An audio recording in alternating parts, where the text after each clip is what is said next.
Hey friends, for December 10th, hope and pray that you are doing very, very well on this great and God bless day. I wanted to ask this question: where do you stand? How do you fit into the story of God?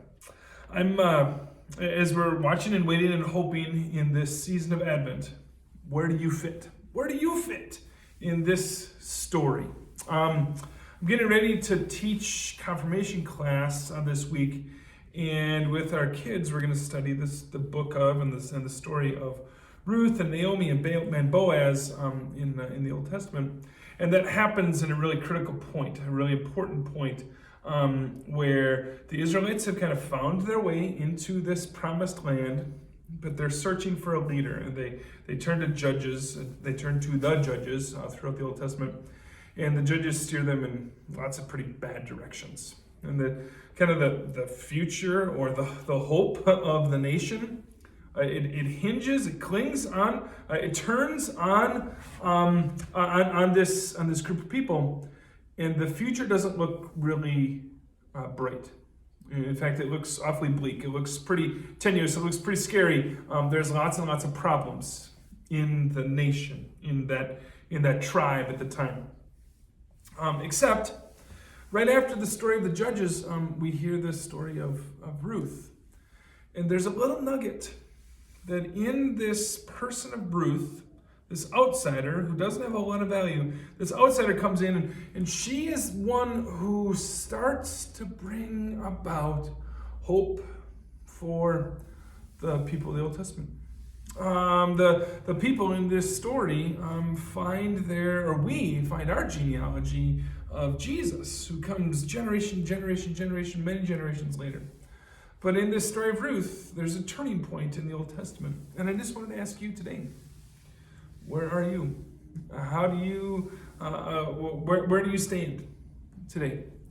And I also want you to know that you play an important part in the story of God. Confirmation class studying Ruth, it's really kind of small. I mean, it's 4 chapters long in the book in the Old Testament.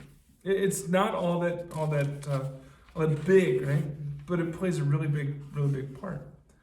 And we got to think about our lives, whether it's super long or super short, how our lives are used to influence others, how we might further the story of God.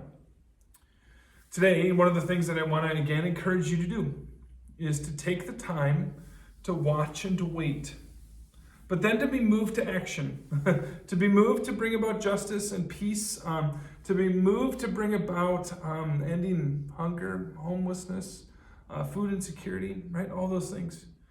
To be a person of hope, even in the midst of hopeless times.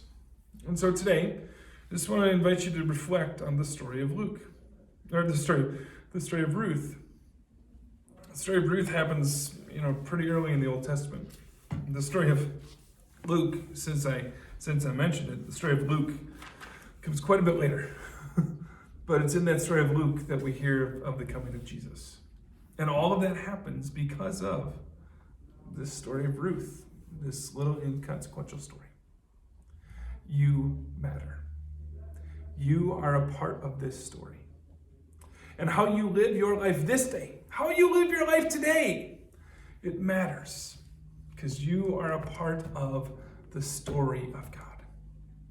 What will your story say? Will it be a story of joy and peace and deliverance? Will it be a story of forgiveness? Will it be a story of grace and love? Might it be something else?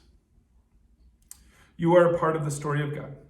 And as we watch and wait and wonder, as we light these Advent candles and we continue to do some devotions together, as we continue to wait for the coming of Christ, know that you play a part in the unfolding story of God at work in this world. Friends, have a great, God blessed, and beautiful day. Take care.